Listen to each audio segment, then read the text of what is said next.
What do Emma Gonzalez, Charlize Theron, and the women warriors of Wakanda have in common? An uncompromising, intersectional, feministic hunger to fix this world.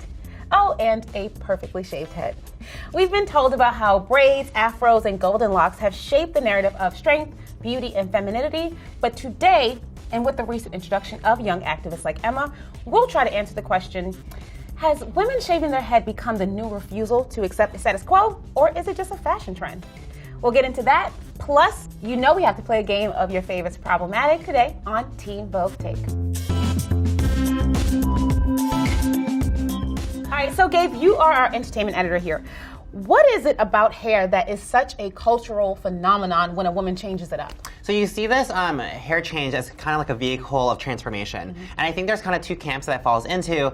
You have, first off, like the trope of the makeover, the being glammed up. Mm-hmm. So you have Princess Diaries, you have Clueless, you have the wow, she's so different now. Mm-hmm. But then there's also the symbolism of the loss of innocence, of growing up, much more in like Mulan or in G.I. Joe, or the makeover scene where she cuts her hair off in the Power Rangers. Yeah. So I think that was a good one. Mm-hmm, in the bathroom with the scissors, during detention. Yes. Okay, you can relate.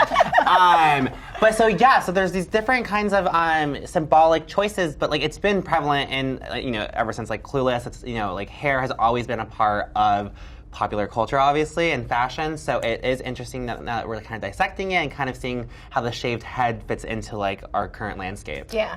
Okay, so is it a stretch that people are comparing Emma Gonzalez to Joan of Arc? In a recent New York Times article, they say, to many outside eyes, her hair, or lack thereof, has become a symbol of her refusal to simply sit back and leave change to the establishment. Okay, are they reaching, or is this valid? I think because it's going against the standard of femininity that society has set, mm-hmm. It is kind of an act of rebellion, whether that's good or bad, like whether we like that we ascribe those gender norms to people, right. Which we don't, but that's, good or bad or ugly, that's what it is, it's a rebellion. Yeah. Okay, so play devil's advocate quickly. She did say in her school's Instagram post, I decided to cut my hair because it was a pain in the neck. She said something about how prom was coming up and it was going to be expensive. Yeah. So again, is it a refusal, or is it just a fashion trend, or does it depend on the person? When you cut your hair, you accept the fact that you're no longer going to fit into this idea, this long-standing idea of what is desirable to specifically men. Mm-hmm. I think the idea is that you're supposed to have this long, luscious, usually straight hair, mm-hmm. and even if it's just hot and it bothers you and you're annoyed by it, like the second you take the buzzer to your head, like you're completely disrupting that idea of femininity. Yeah. Do you feel comfortable sharing your own story of cutting your hair? She's been waiting for that. Glad you asked.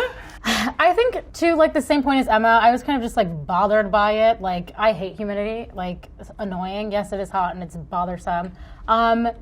But I think I was so tired of also trying to chase these unattainable ideals of femininity and like what my hair should should look like or be like or feel like. I was never going to reach that, and I frankly didn't want to. And I think I wanted to reclaim beauty for myself and on my own terms. Yeah. Dope. And it's so interesting because I've never shaved my head. Mm-hmm. I have had a pixie cut, but this is pretty much the length my hair always is.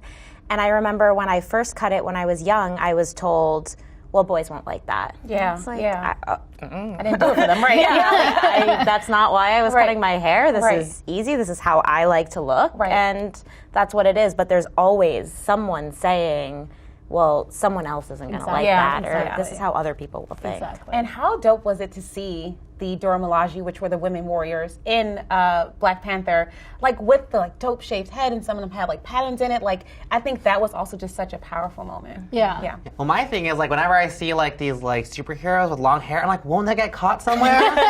like Edna Moe said, no capes. Exactly. I said no long hair. So I just think they're very resourceful and very tactical. So the shaved heads were just a fashion look and also for fighting. Yeah, that made sense. I think also one of the most beautiful things when women in particular shave their heads, surviving going through the cancer experience, it's just kind of back to that symbol of like, I'm not going to let this keep me down. Like, Yeah. you can take it all.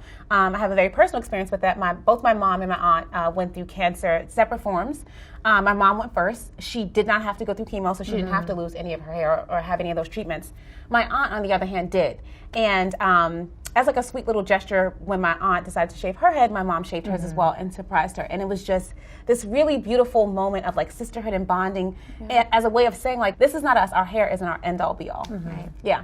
Doesn't define you. Yeah, it does not define you.